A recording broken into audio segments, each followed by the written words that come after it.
All right. Good evening, everyone. So we're live now with TentHut. We got the crew here. So excited. Today we have a special guest, Rudy. I know me and Rudy, we go way back. You know, we met at the Team Red, White, and Blue, and one of the events. And so I'm super excited to have you on the show, man. I'm super. As we know, we started again TentHut, and now we're just gonna be focusing on the YouTube/podcast. I'm gonna pass it over to you so everybody can know who you are. Oh, sorry guys, I'm so sorry, bro. But if you are watching this, or you watching this tomorrow, whenever, please go ahead and subscribe to our YouTube channel. I believe I posted it. If it's not there, let me know in the comments, please. Please subscribe to our channel because we're looking to increase our subscribers, and we got more plans to do with TentHut and this YouTube. All right, so Rudy, go ahead. It's all yours, man. Hey, so yeah, my name is Rudy Andrade. I live in Alhambra now. Just got married back in January. Congratulations, man. Yeah. So I was my wife and I, Genevieve. You've interviewed her before, but we got married. We met through Team Red, White, and Blue. We shared a lot of the same interests, like working out together, going for runs, taking the family on all kinds of active events. I came across the team at the LA Marathon, actually going through the West LA VA. Right. And I asked about the team, and they were like, "Oh yeah, we do all these, active things, and it's for veterans." I was like, "Oh, okay, awesome, cool." That's like that could be my American Legion, because I just like being active. Wasn't much of a drinker, but it was a good organization for me. Liked volunteering, liked helping out, liked putting in our time, and the people in that organization that are members aren't just our friends. They're family. They're good people.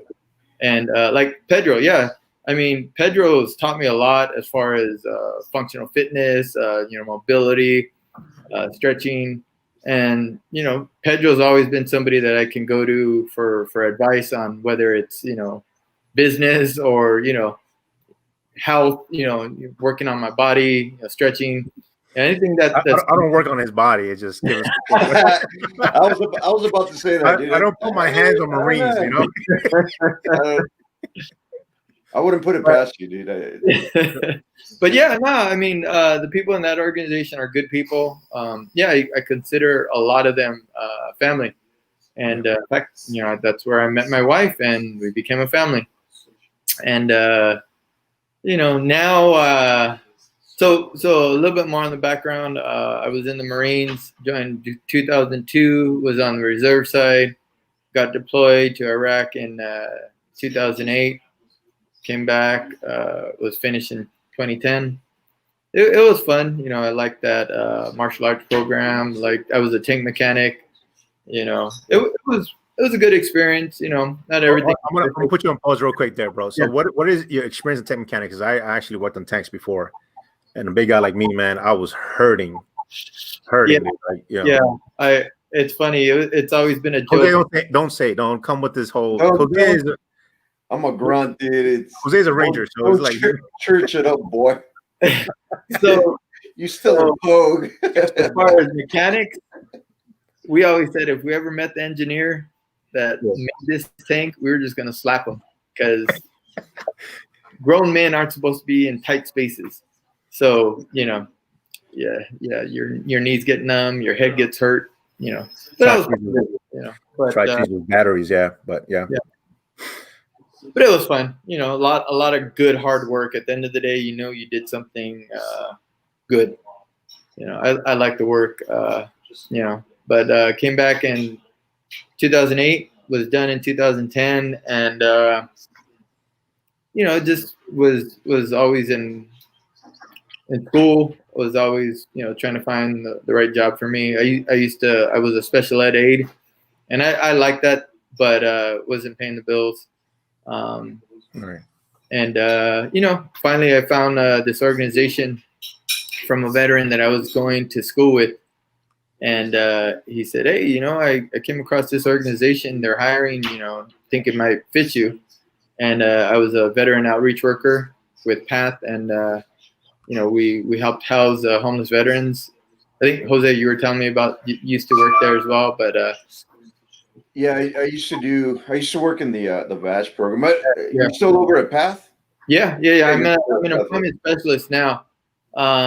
So yeah, I'm helping the same veterans that are homeless, help them keep their housing. So we try to find them sustainable employment. Is Carlos still running the employment services? No. He left a few months back. I don't know if you ever met Cece, but yeah, she took over. My supervisor is great. So one of the things, a little bit more about me, I'm ADHD.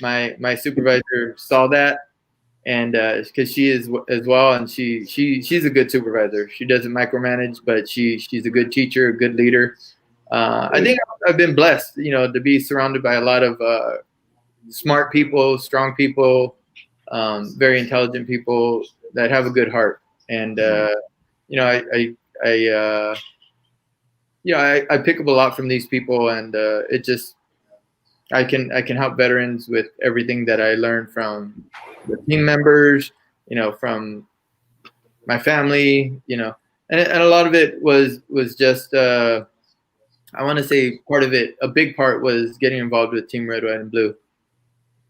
Right. So in the going back to Pat, so now you're doing employment services for PATH, right? Is it still located over at on Madison and down? Yeah, that's the main building. So for the veterans or anyone that's listening, I'm pretty sure that you have to sign up for the program over at PATH, but let us know how your job would help a veteran, and then if they do need some employment services, where to locate you and things like that. Okay, so on Mondays, I'm at the West LA VA. We have a rotation at the Welcome Center. So if they're interested in employment or housing, they can go there. Oh, nice. Okay. Yeah, so we have somebody there Monday through Friday. With housing is there every day. So we can help them with housing, and if an employment specialist isn't there, they're still going to take their info, and we'll get to them as soon as possible within the week. Okay. And it's pretty simple. Well, I didn't know that you guys had already moved over to the West LA VA. I know that employment services was in-house over on Madison for a while, but now you guys have a new place over in. Yeah, well, so the LA County's broken up into spas, and we cover 4 and 5. Over in West LA, that's Spa 5, and we have a group that covers that area. What's Spa 4? What would be that? Would be LA, like the downtown mostly. It's a small area, but it's dense. There's a lot of homelessness right there. So it's the smallest area, but it's packed, and we're trying to handle veteran homelessness. The PATH organization handles homelessness in general, and but my office handles veterans. Yeah. Yeah. If they have any questions, they could go to West LA VA. Or go to our office, look us up online. We're on Facebook, Instagram. There's a lot of links where they can take you. It's a process. I'm not gonna lie, it's a process. And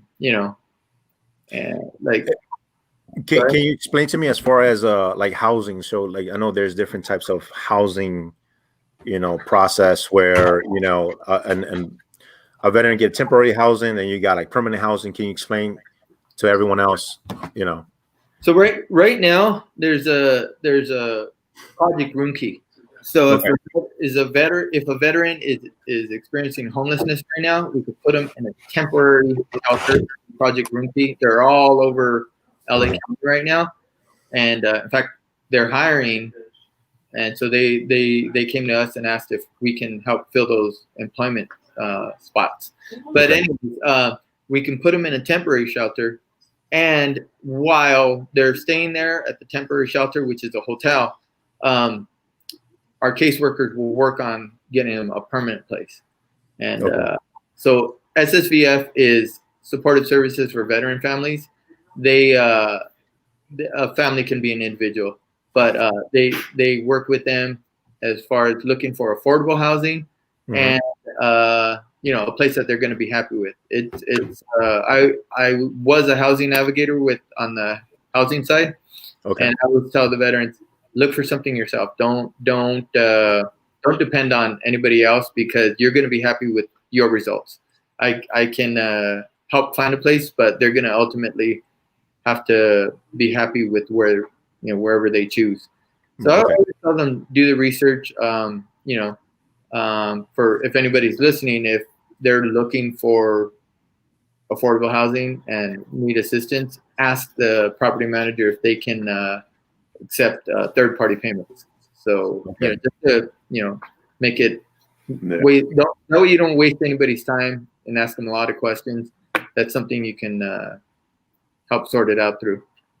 And I think that someone, as you mentioned, like ask, your property manager. I think people should understand, I mean, for civilians too, that,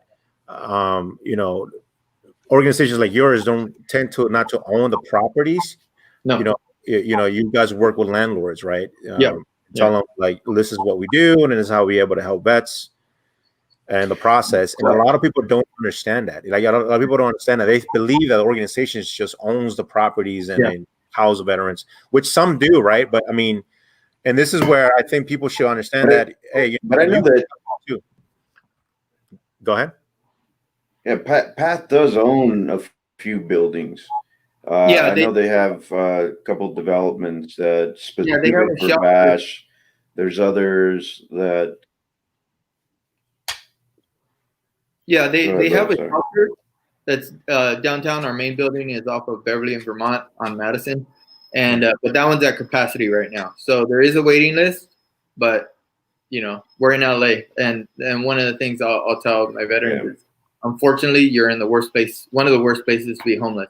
So it's gonna be a journey. It's gonna be a task. You got to be proactive, and you got to work with your case managers. It's gonna be frustrating. And I like being upfront. That way they don't get frustrated. They know what to expect. But there's a lot of veterans that are proactive, and the more they put into it, the more they're going to get out. Because unfortunately, the caseworkers, the case managers that are working for them, have like 30 to 40 people under the belt, and they got to reach them every week or once a month. It just depends. They got a lot of work to do. Don't want to make any excuses or anything, but they got to find housing. They got to help find employment. They got to, get them their, their paychecks. They got a lot to do.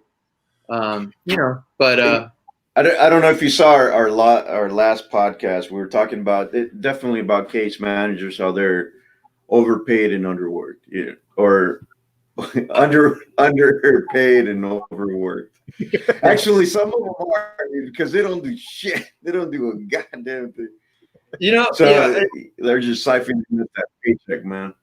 Yeah, I mean, kind of like with any job, you got some good ones, you got some bad ones, but still, like when I was on outreach, I would always tell the veterans that I was working with, you got to be proactive, because if you're just sitting there waiting for something to happen, it's not going to happen. It's going to take forever. Yeah. You got to put in the time.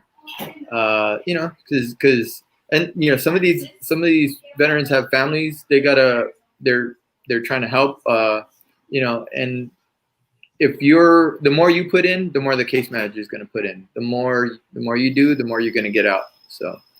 As far as on my side, the organization, and like I mentioned, or you mentioned before, I've worked with Path, and it all comes down to the core values of that certain organization. Because if you have an individual that is just riding the paycheck wave, then they don't really actually do their job.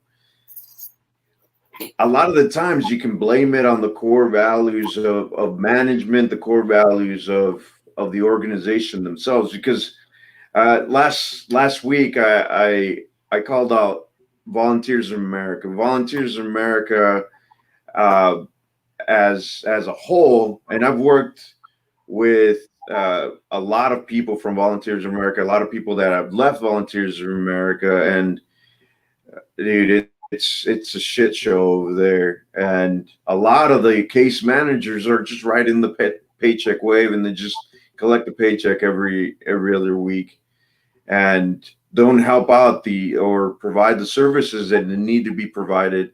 And then not only for the veteran community, but the community as a whole.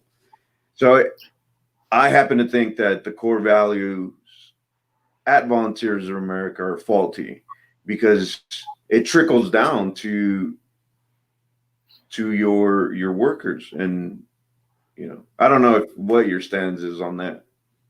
Well, there's a lot of organizations out there that help veterans. There's some good ones, there's some bad ones. I've come across an organization that has a shelter that I've come across before, where the veterans will call us and they're interested in getting housed. They're in the shelter, but they also have the housing side, and they've never met their caseworker. Yeah. And I don't want to name names, but although on the other side, there with any organization, you're gonna come across. That's why I'm here for, bro. There's some good people too. I've worked a lot with people from VOA, and most of the time, it's good to hear that the veterans that work for them, for the organizations, are the employees that are helping out veterans, because veterans just usually help out veterans. We did it while we were in, and we still do it. We pass the word along. That's one of the things I like about working with veterans, is we pass the word along. It's not something that just stopped when we were in. We still do it. And I know a lot of good people from VOA. They're just good, but I know a lot of better people from VOA. No, I'm not saying that everyone that works at VOA is a bad apple. One of our very good friends, Daniel Cole, which used to work in the veteran services and the homeless services for Volunteers of America, is such a knowledgeable individual when it comes to housing programs within LA County. He's phenomenal, dude. He used to work for Volunteers of America, and they lost a very, very good employee case manager, program manager, because he climbed the ranks. But I happen to believe that the core values for the entire organization as a whole is faulty, and it trickles down to the bad apples that create an even worse experience for those people trying to provide or gain services from that. But I know that there's case managers that are phenomenal at Volunteers of America. They just need to go to an organization that actually has working core values and a good business model to provide those services. They just need to go somewhere else. But that's what I believe. You're right. I just don't know why Volunteers of America keeps getting funded. And so go ahead. I have a question, Rudy. So let me ask you this. Have you? I'm kind of shifting the conversation a little bit. Still talking about what you do. Have you seen an increase on veterans in Los Angeles as far as needing help? Since you started, they say the numbers have gone down, but I think because of the programs that are out there, we're seeing more come for help. We do have veterans that come from other states, and because if it's cold back east, you can't be a homeless person. It's it can kill you. But back here, they'll be able to live through it. Yeah, you just go to Santa Monica, and they'll be fine.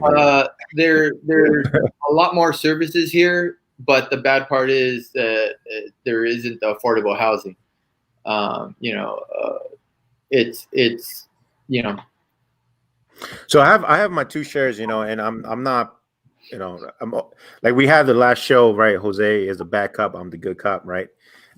So one of the things that I noticed, so Jose and I went to talk to HUD in Los Angeles, right? And one of the biggest problem that has happened, and I'm not sure it's still happening, is that they mentioned that a lot of these organizations are not complying or the follow through as far as what they need to do with helping veterans, because a lot of these landlords are saying like, hey, my place is being destroyed, I'm not getting paid on time, things of that nature. And I'm just passing along the information, and so you can know, because I think that people need to understand, because maybe you might not know, but higher ups should say, hey, there needs to be some sort of a system, to actually help out more veterans, because like you mentioned, there's not enough affordable housing. Affordable housing can be improved as far as like getting more landlords and more property owners, but the thing is that needs to be a complement between each other, right? Like, okay, if you say you're gonna help me with do this and you're gonna pay me, cool, I'll open up the doors, as a landlord. And that's been the problem. And like you mentioned, that's one of the biggest problems, right? So I think that no one still hasn't maybe not been aware of the problem. And once we fix that problem, I'm pretty sure all these organizations like yours can actually start helping vets get affordable housing. Because I know that when a veteran can get affordable housing, then it starts going down to the point where they become chronic homeless, right?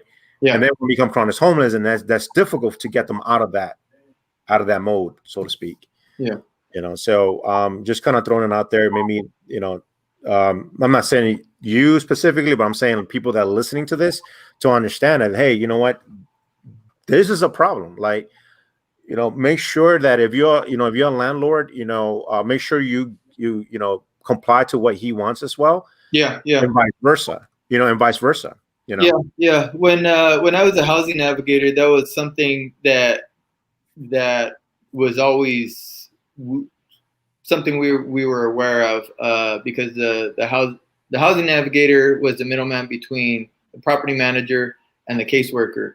Caseworker's job was to get them the money, and I would get a lot of calls, and so it's just a lot of, you got to push, you got to keep on pushing, you got to keep on pushing. Right. I mean, I understand that they got so many veterans that they're trying to take care of, but this is our chosen profession, and I've been lucky to work with good people that they do care about the veteran community, and they go the extra mile for them. They're not supposed to work after hours, but they do, because they know these veterans have families, they have kids, they have, they're hungry, and so they don't want to worry about sleeping in their car at night. They don't want to worry about, is somebody going to come around and do something to me or my family. So we know that, and I work with good people that go the extra mile. No, I'm pretty sure, and I'm going back again to this, because I think that this is a problem that a system is not set up, and I'm not saying with you guys. It's just I think that has been overlooked, because if there's a system in place, then the smooth transition between the case managers, as a housing navigator, and the landlord or the property owner, there should be like a really a streamlined process. And it can be better. One of the things you don't want to do is get the property manager upset, because then he's not going to want to work with us anymore and house more veterans. So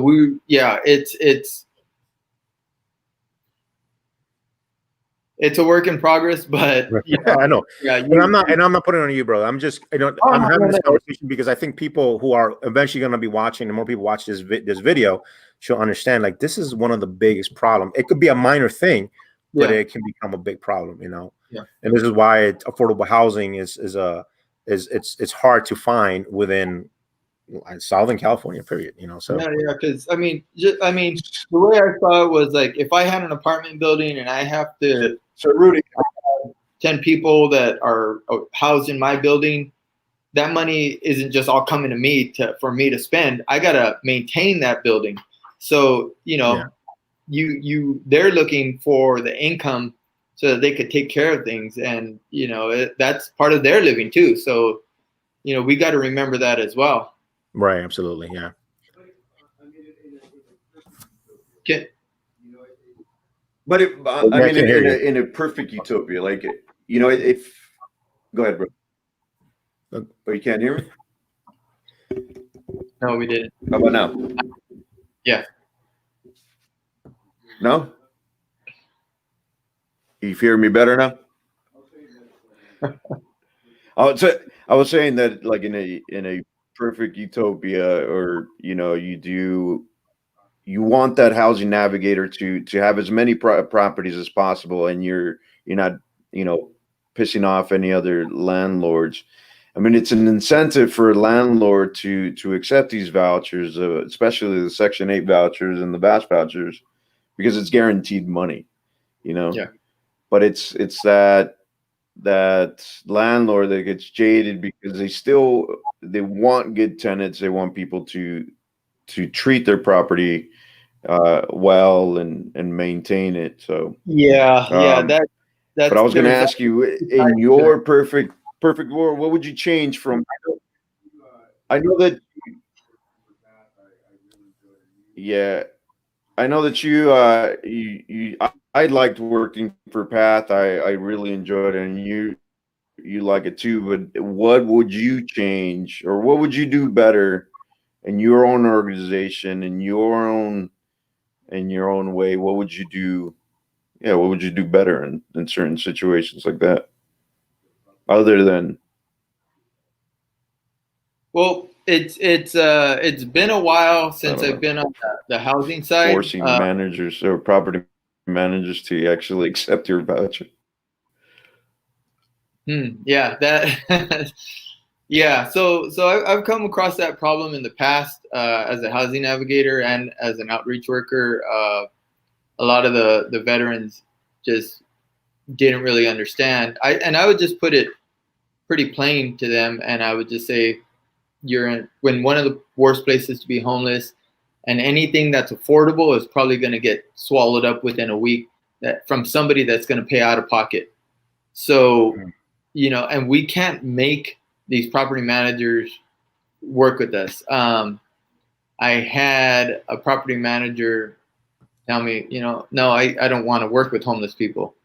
And, I just asked him, I said, okay, why, what's the problem? Yeah. And, he said, it's the drugs, it's the mental problems. And I was like, okay, yeah, that is a problem that we're dealing with. We want to house these veterans, and we want to make sure they're ready to be housed. They just need to be in the frame of mind. Right. I would like to ask something. When I remember I was in an event. It was the what is that? What is that event that happens every month, Jose? Of what all the organizations get together, or you might know, Rudy. All the organizations get together. Collaborative. The USC one, or there's a lot out there, but yeah. So one of the things, so that was some of the problems that we were coming across. Collaborative. Right. And one of the things that we were coming across was that a lot of landlords were not collaborative. What the landlords were not. I'm sorry, because I'm getting a lot of like back end. I don't know what's going on here with the broadcast, but sorry about that. So one thing that I mentioned, because I know landlords have said, we don't want to work with homeless vets. We don't want to work because they had bad experience, and we understand that. And one of the things that I mentioned at the collaborative, and a lot of people really couldn't say much. And I say, imagine a veteran who's going through a lot. He has PTSD, TBI. He used alcohol or drugs as a way for them to, deal with his traumas and stuff like that. I don't know why it's being forced for vets to stay in the city. Because I and I asked and I said, raise your hand if you feel joyful, like excited that you came to work and being stuck in that freeway. Raise your hand if you have. And I asked and I said, how do you feel if you go to the beach? How do you feel when you go hiking? A lot of people responded like, I feel good. I feel, refreshed. Then imagine a vet that has been through a lot and, he's struggling inside. Why keep him in the city? Like, why don't you just take him somewhere? Like, one of our colleagues, he made like a farm where you just help veterans, rehabilitate, feel that negative energy out, just, want themselves. And then from there, start transitioning back into, the workforce, to the civilian life, so to speak, right? So reversing the process, and that's how I see it, and I don't think a lot of people have noticed that, because it is very difficult for someone to say, I'm struggling here, but yet, down the street, you've seen some, a line, people going into Starbucks, but as a vet, you're like, I have no money, because we've been across veterans of being ready to be chronic homeless. And it's like, I feel like, in a way, some guys I said, I feel useless because I can't even get a coffee out of Starbucks, and I think that is so much, to me, I think it's so much money is being put into helping veterans in the cities, but why not just take it somewhere within the LA County where there's take them in the fields, man, take them and let them start rehabilitating there, because it's too much stress going. I mean, that's how I see it. There's too much stress going in the city itself, but that's just me, No, you got a good point. One of the things I talk about with some of my coworkers is there's a lot of good programs out there, but I just put it like this: you can bring a horse to water, but you can't make him drink. That's true. Yeah. There's unfortunately there's a lot of veterans that don't want the help. I've come across veterans under the freeway. And I'm like, hey, we're here with Path. We want to offer you some services. He's all like, no, I'm good. He's like, you know what? And there's some guys that'll be like, you know what? There's some guys over there. They need help. You should go help them. I said, all right. If you come, and I'll tell those veterans as well. If you come across any other veterans, give them my flyer. And I would end up getting calls, somewhere down the line, because, like I said, we pass the word along. There's a lot of veterans that want help, and we help them, but you can't help all, man. Yeah, it's hard. I mean, all we can do is what we can do. Like in this job, I've learned a lot. I thought I knew a little bit because of my involvement with Team Red, White, and Blue, and that got my foot in the door. But with work, I learned so much more. Actually, Pedro, you actually even helped me a lot, because a lot of times the veterans will come all pissed off and everything, and just in talking with you and your experiences and everything, it gives you a different frame of mind. You got to be empathetic, and we understand what we go through and stuff like that. But a lot of times we're the ones that help each other. So right. It's sort of like just knowing who to go to. I use a lot of my resources and my connections at work, and it helps me out a lot. A lot of times people ask me from my perspective, just on the veteran side, and I shed some light on different things that they didn't know, because they didn't serve, or they're not veterans. And I'm lucky. Not trying to brown nose you or anything. I know people like you guys, because you're a good resource. Like I was telling you about the veteran that wants to get his business started to help other veterans, and right. You've already given us some good advice. So We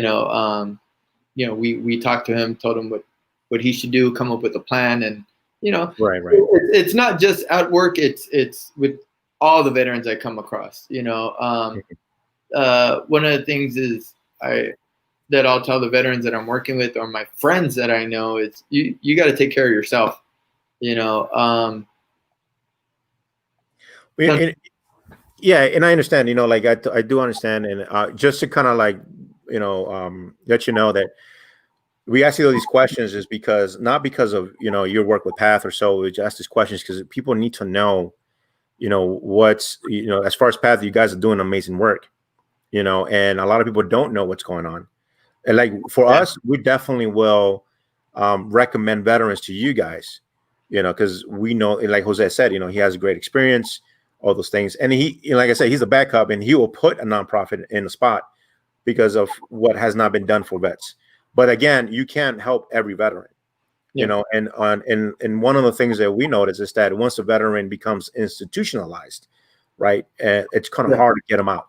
Yeah. And out of that mode, because then he's like, well, every week weekend I get someone who comes down and help us out, give us like a burrito or give us some food or whatever.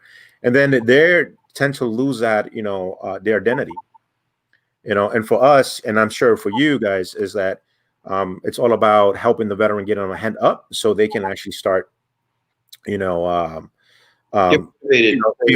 in their feet, right? So they can go in and have their own mission and accomplish their own missions. Yeah, as far as that motivation, lighting that spark for them, one of the things I've learned is this motivational interviewing, and when the veterans come to me on the employment side, I'll ask them, okay, what are your ideas? What can you tell me that's going to help me help you? Where do you want to work? What are you going to do? Because I'll just tell them sometimes every once in a while I'll come across a field that I have no knowledge of whatsoever. Right. Them, where do you want to work? Because I don't know anything about this field. So, I need you to help me. And they point me in the right direction, and I point them in the right direction. And it's like, we're going to do it together. That's awesome. And once you start asking them questions, they start thinking, and they're coming up with solutions on their own, and that gets everything started, And we know all kinds of stuff, but they're the ones that are going to come up with the solutions. I love that approach, because that's how it is. And like when I had a business coach, like they didn't give me the answers. It said, okay, what is it you want to do, and then kind of give me the direction, and then I start coming with my ideas, and then say, okay, if you want to make that happen, here's some resources, right? They can help you get there, and keep me accountable, So I think that's amazing, man. I think what you guys are doing is amazing in that, as far as that process, because then they don't become, and that's for everyone. It doesn't matter you're a vet or civilian. You don't become dependent on someone else.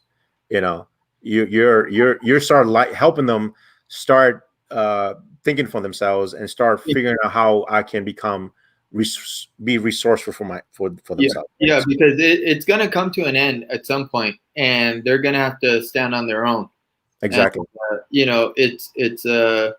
I see when I first started with Path, you want to go the extra mile for them.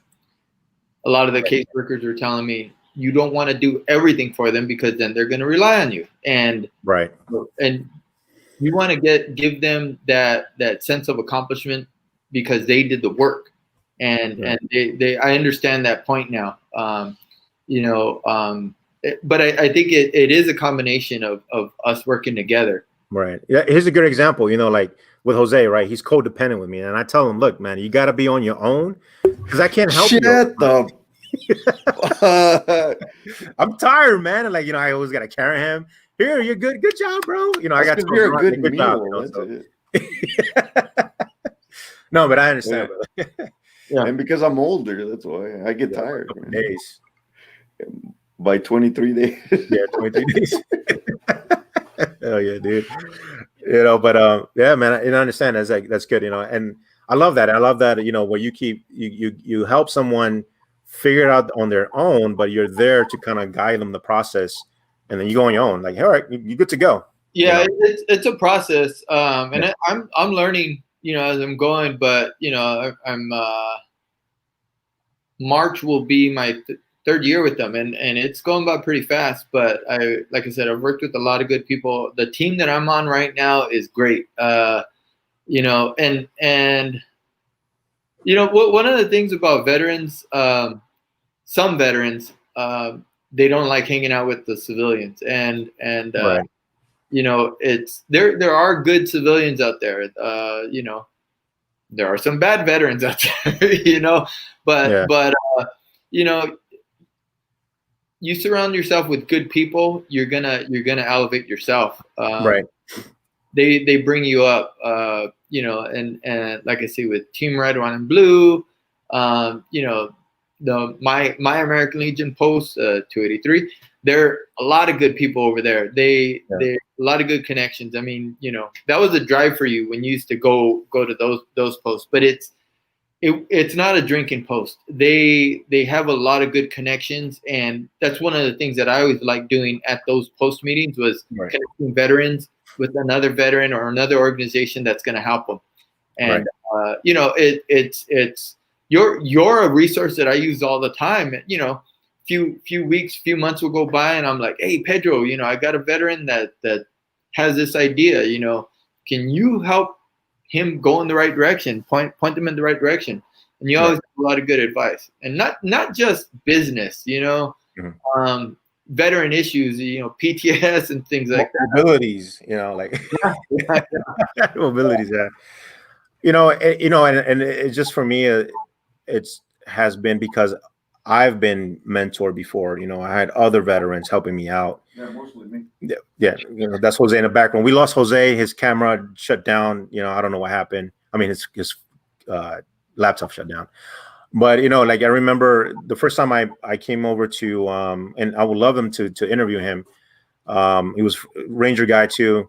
When I first came to California, we transitioned out of the military. I started CrossFit.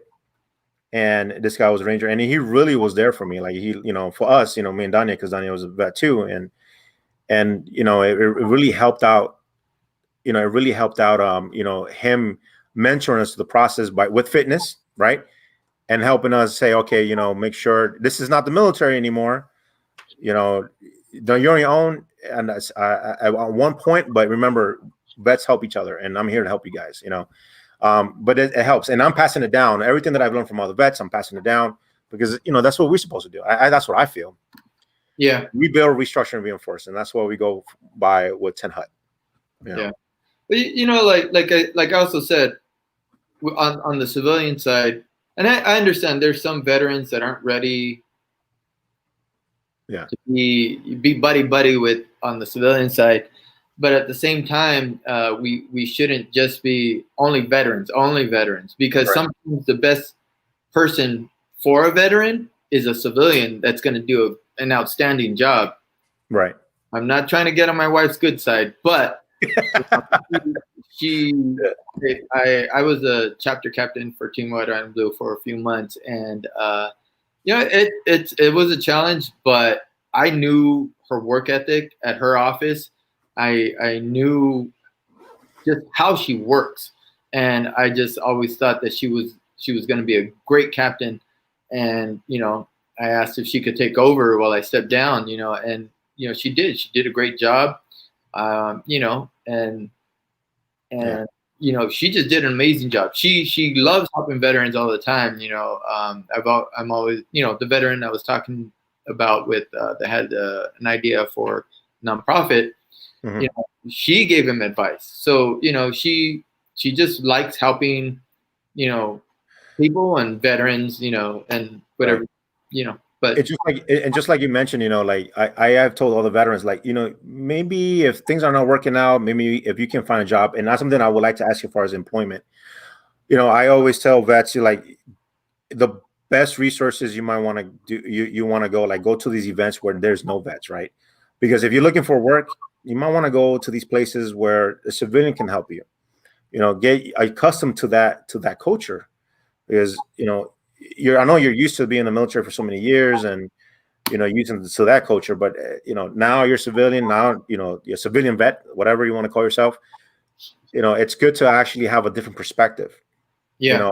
And that's how I've learned personally. That someone taught me that, like, look, start hanging around with all these vets. Stop going.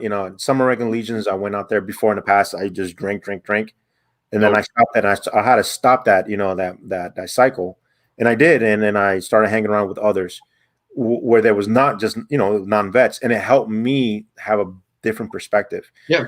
And as far as employment, like what are your thoughts? What's some of the things that you see that you might see that there's a lot of openings now for veterans that they can get into, that you might come across, or a lot of employers are asking, like, hey, we need vets. You know what? Right now, it may be a little bit harder because of COVID, but I don't like using COVID as an excuse. Same thing as my boss. She motivated us to keep going for it. It may be a little bit harder, but and we get a lot of resources every day from organizations that are hiring. Check out USA Jobs. Right. We set it up for. We've had quite a few virtual interviews at our office. Oh, that's cool. Yeah. I think I have the magic computer, because when they use my computer, they get hired. But we'll coach them. We'll coach them on how to do motivation, or actually just interviews online, because some employers are still nervous about it. Yeah, it can be scary, but we'll tell them, hey, just be safe. Cover yourself. Don't be foolish or anything like that. But just be safer. Anyways, the point being, there's a lot of places that are hiring right now. You just got to be vigilant. You got to keep searching. You can do a Google search, put in your MOS, and all these jobs will come up. Right. Yeah, definitely. Work on your resumes. It's may have slowed down, but it didn't stop. There's a lot of ways, that I know for a lot of veterans, they can thrive in chaos. Oh yeah. And one of the things that I like to add is, I'm a sales guy. Like I mentioned before, I don't know if I ever mentioned this before in the last video, but I like sales, right? And so what I like to do, like, I research a lot of companies that are taking, remote sales agents, or like sales SDRs. They call it SDRs, or business developers, and they're doing it remote now. So if you're good on the phone, you're good at connecting with people, talking to people, this will be a good job for you, because you can do it remotely. Now, these kind of programs that exist, right? You got to go through a program. Is it like an apprenticeship program with this school? You don't have to pay anything at all, and it's free for everyone. It's not just veterans. And once you get hired by a company, then starting salary is like $65,000. And I'll send you that information to you. Yeah. Later on, because I think it would be great for veterans who just want to close deals. I like deals, so that's just my thing. And I think it will be a great resource for vets, and whoever wants to change their job and make more money. Yeah. When I got out of the military, I just been pushed to the security guard, and I did, and I took that job, but it's not enough to pay the bills. Yeah. So but at least it's the start, and from there I was able to increase, find another job where I was going to get paid more. Yeah. And then from there I went entrepreneurship, the entrepreneurship route. So but yeah, man, that's just, again, I want to say that Jose is a bad cop, I'm the good cop, but we ask him questions because we want people to know, like, hey, there needs to be an awareness going on, Oh yeah, going on, and all this stuff with nonprofits, and good nonprofits, bad nonprofits too as well. So and I think that if we start working collaborative, and not have the agenda where it's all me as a community, we can help each other out. Yeah. Like I said, there's a lot of good organizations that are out there and that I'm part of. I really love my Marine Corps League post, because it's a lot of good networking. you know, Tony Chapa, a good person to know, and he's a good leader. When I go to those meetings, you know, you learn a lot from the different people from the organizations that are there, and you know, it's all about, you know, connecting people and learning from people. You know, it's and when you learn more, you're able to help other people. Right. Absolutely. Yeah. You know, so let's start shifting fire, man. You know, so tell me what is that? You know, you get out of the military. You say you got married. You know, let's talk about your wins, man. Like, what's been some of the wins for you? You know, funny wins. You know, whatever it is. You know, Jose back, by the way. Man, I'll tell you right now. So I'm pretty lucky. My wife is pretty patient. Yeah. She needs to be with you. Yeah. She saw my ADD. She saw my ADHD. I was scared actually to take medication, and she did the research. She, you know, because when I came home from Iraq, they gave me some antidepressants, and I don't know what the hell it was, but I turned into a zombie, and I didn't want to take it because I wasn't happy, I wasn't mad, and I wasn't sad. I was just all babas. But you know, she did the research. She explained everything to me, and I wasn't so scared, and you know, took a chance. You know, and it's amazing. It's helped me turn my world around. I'm getting a lot more organized. Awesome. And with my kids, all three of them are ADHD, and you know, we did more research. Got two of them medicated, and man, they're doing awesome right now. You know,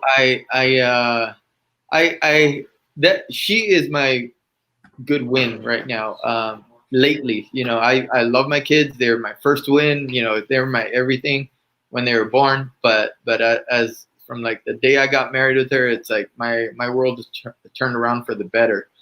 You know, you know, a while back I was coming from depression, and then when she, you know, talking to my parents and her, they were they're encouraging me to see a therapist, and I was like, well, there ain't nothing wrong with me, you know. But it's helped me out a lot.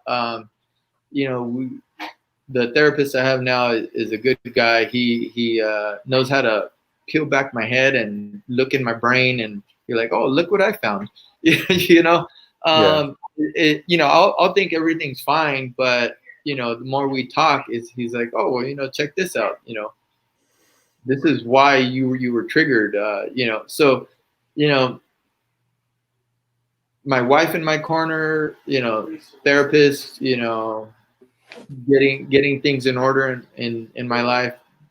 I want to say, even with COVID and everything, this year has been an awesome year for me, you know, and not even for me as my family, because of the time and effort my wife and I put into, you know, our relationship and our families.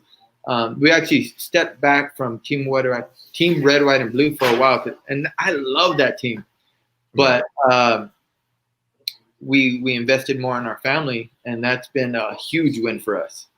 You know, it's not all a bed of roses or anything, but you know, there's a lot more ups than there have been downs. I want to ask something, because I was talking to Jose about this. Like, you know, for a lot of us vets, you know, like we're used to that hurry up and wait, right? Like, yeah, we're just stuck in our rooms, and like we're just talking about that a couple. COVID to us is maybe not COVID itself, but the lockdown thing the lockdown that came with COVID is second nature. It was like, all right, whatever. Yeah, it's like so people have thrived, you know, like they have thrived, they have connected. I mean, and then again, you got the negative side, right? Like people have actually fallen off the charts, right, because of what's been going on. I heard divorces have been going up, and I can see why. If you're with I mean, I remember I was talking about that with my wife. I was telling my wife, I said, I remember when we were in Iraq in the tank mechanics that were all together with me, we hated each other because you're with them 24/7, no break. At least when you're married, you get to go to work, So I can see why when COVID hit, everybody was with each other all the time, and you're gonna get on each other's nerves. I'm lucky I got her. We're lucky we have our jobs. I want to add that. I'm sorry because you're talking. It's awesome, dude. But people are blowing up. They say keep the Marines away from crayons. Sorry, bro. Like I'm not a Marine. Jose's not a Marine. It's actually Andrew. Flavor.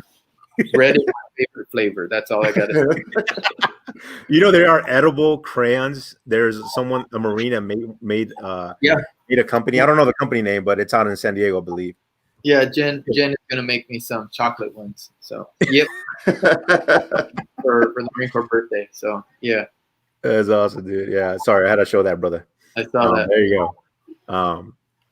Yeah. So yeah, man, it's for us for me, it's actually I don't know. Just for me, it's been different. It has not been like I just say for me, it's been thriving. I've been thriving on the chaos, and that's how I think. That's how I am. How about you, Jose? I think the only thing that happened with, I've been doing okay. I got a government job now, and even through COVID. But the only thing that took a hit was a little bit of like TentHut. We had to put that in the back burner, right? Because of COVID and because we had to take care of ourselves because of COVID. Yeah. But other than that, 2020 is not that bad. Yeah. I'm seeing a lot of friends, that are actually doing pretty well for themselves. They're actually happier. I have no idea. That's just like but a lot of people. I'd be like Rudy too. If my fiance was right in front of me, I think I'd be praising her too. If she was just kidding, Rudy. If I'm trying to keep the peace at home, I'll definitely be praising her right in front of me. Yeah. It's not all bad. This has been a good year. Like I said, my kids have turned around as far as in school. It's been a good turnaround this year. So I want to say with this marriage, my job has turned around as well. I got a good team at work, so I thank God. I got my wife, I got my family, and I got this job. I'm very fortunate. I see it every day at work. I see what a lot of the veterans are going through, and I thank the Lord all the time, man. Yeah. Awesome, man. Good to hear, brother. Yeah, that's amazing. I want to make an announcement real quick. So if you guys watching this, please go ahead and subscribe to our YouTube channel. I really appreciate it. And, we're trying to grow this channel. We're just going to, talk about, with other nonprofits, all the veterans, successes, challenges. We're here to help. We don't have all the answers, but, we're doing, we're trying to build this resource, I guess like community where, if I have a veteran, I'm going to pass, I'm going to give you a call and say, hey man, I need you to pass it along to you. Right. And vice versa, whatever we can do. And other veterans that are watching this, definitely, if you want to chime in, let me know, let Jose know. We want to interview you, talk about what you can do, because the whole point of here is to create a strong community within Southern California. I don't, and one thing that I like to steer many people away is that stop thinking that you can handle everything, and when within nonprofits too, like, hey, just because you're getting funding, like help each other out. Stop thinking that you can do it all, because every nonprofit has their specific niche. Even organizations like the American Legion and so on and so forth. So and then one thing I want to add. Hold on, sorry, Jose. I do commend you, bro, for actually saying, as far as mental health, it's really important for vets to stop saying that, I'm okay, I'm fine. It's not, like if you are struggling, it's important for you to, ask for help. And for those that are giving help, or those that are of veterans that don't get help and start calling out on other veterans, like stop being, a weak ass or whatever. Yeah. I highly suggest that. I say stop doing that, right? Because don't be judgmental, because you don't know what the veteran been through, and a lot of it doesn't have to be because what they've been through war, what they've been through since they were a kid, So.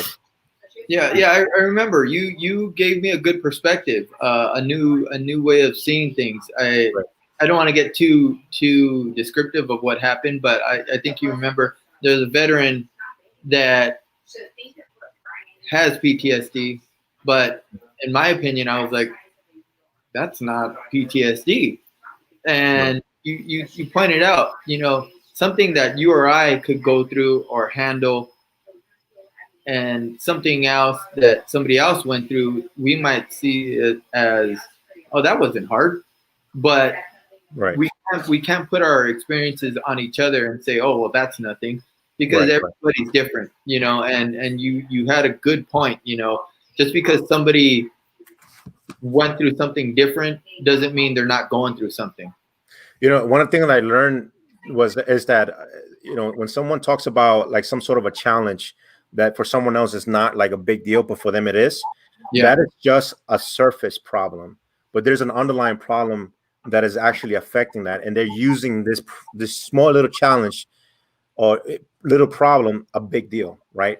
And so it's important, again, to make sure you get the help, and so we can start minimizing that perspective about veterans, like that they have problems and they're crazy and whatever, because they're still lingering around, about what people think about vets. But yeah, man, I appreciate your time. We hit the 1 hour mark. I just realized just now. I thank you so much, man. What I want to do is, if you want to go ahead and post your information, if you want to, or the website of the organization you work with, go ahead and by all means go ahead, and I will post it again. Okay. So people can have you as a resource, bro. Okay. And again, thank you so much for joining us with the TentHut show. Yeah, we're gonna keep doing this. Sometimes I'm gonna ask you again, hey bro, let's chime in again, and this time we'll talk about fitness. I don't know. Last time we did Meal with the Vet, we were talking about fitness. I think, and Genevieve was there too. Yeah. Hey. So real quick, this weekend the OC is having Team Red, White, and Blue, the OC chapter. They're having the Army 10 miler. It's gonna be at the beach, dude. You can do it. It's for you. It was calling your name out. I'm challenging both of you. When is it? Saturday. Saturday. Oh, yeah, look on the OC Facebook page, Team Red, White, and Blue, and just show up. Bring the family. If you have the link, bro, just post it if you can, post it on the group page, and then okay. We'll go from there. I appreciate that. And I'll be waiting for you. Damn. Is that a Marine telling me what to do? I gotta challenge you, man. I'll get back to you about that, because I think that we have something going on I don't want to say yet, but something really important for Jose coming on pretty soon. Yeah, I heard about that. Yeah, he doesn't want people to know yet. I was interested to find out. So yeah, you'll find out next weekend. You'll find out next weekend. I'll put it on blast. But anyways, appreciate it again. Thank you so much. And again, if you're watching this, guys, please go ahead and subscribe to our channel. If you're a nonprofit or another organization that help veterans, or you just want to help vets, or you are an employer, let me know. I get Rudy on the call too, and we can start, talking and see how we can help each other out. Helping the veteran community. All right, guys, and have a good night. Thank you, Rudy. All right, bye.